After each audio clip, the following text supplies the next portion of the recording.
Apa kabar anak-anak? Semoga anak-anak dalam keadaan sehat walafiat. Baik anak-anak, kita lanjutkan lagi pembelajaran PJO kita, yaitu aktivitas pembelajaran penyebab cedera olahraga.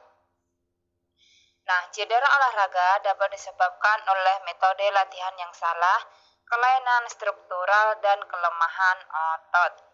Nah, di sini yang pertama kita membahas tentang metode latihan yang salah. Metode latihan yang salah sering timbulkan cedera pada otot dan sendi. Penderita tidak memberikan waktu pemulihan yang cukup setelah berolahraga atau tidak berhenti ketika terasa nyeri. Setiap kali otot tertekan oleh aktivitas yang intensif, beberapa otot alami cedera. Kemudian, otot lainnya menggunakan cadangan energinya yang tersimpan sebagai glikogen, karbohidrat. Kemudian, penyebab serat-serat otot dan penggantian glikogen memerlukan waktu yang lebih dari 2 hari. Sebagian besar program olahraga dilakukan bergantian. Hari ini latihan berat, hari berikutnya istirahat atau latihan ringan. Nah, jadi anak-anak, itulah yang disebut dengan latihan yang salah.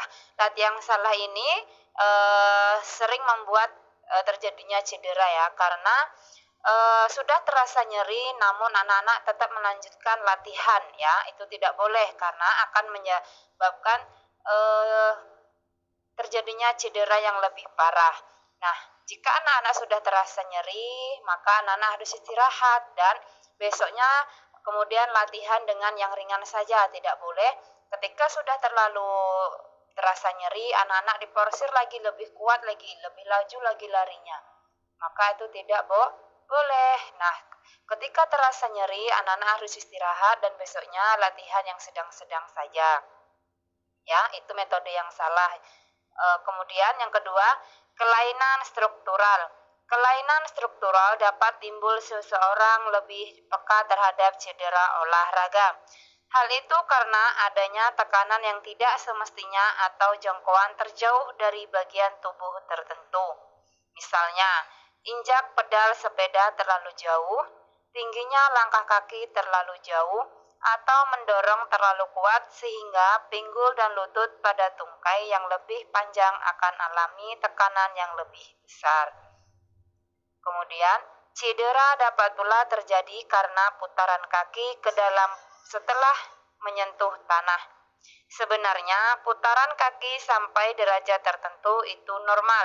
Namun, jika hal tersebut dilakukan berlebihan dapat timbul nyeri pada kaki, lutut, dan tungkai.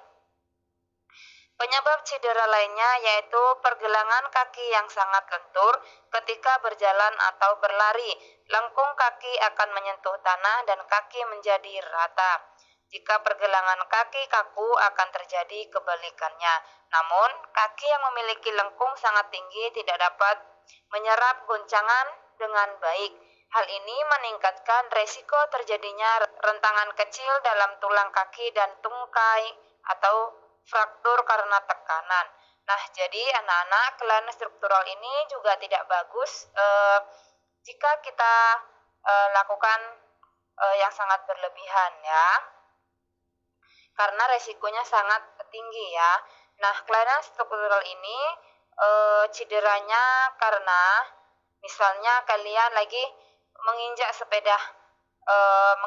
pedal sepeda terlalu jauh ataupun tingginya langkah kaki terlalu jauh, maka itu juga bisa menyebabkan terjadinya cedera ya.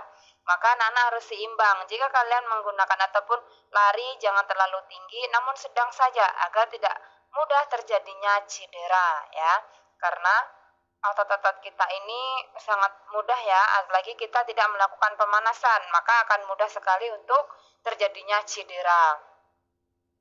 Yang ketiga yaitu kelemahan otot, tendon, dan ligamen. Anak-anak, apa itu tendon? Apa itu ligamen? Dan apa pula yang dimaksud dengan otot? Nah, anak-anak silahkan dengarkan penjelasan Bunda. Otot adalah jaringan dalam tubuh manusia dan hewan yang berfungsi sebagai alat gerak aktif yang menggerakkan tulang.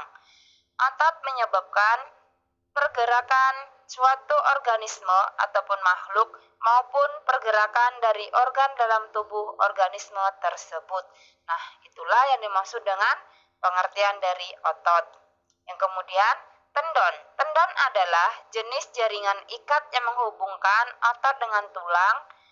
Fungsi tendon adalah untuk mengirim kekuatan antara tulang dan otot.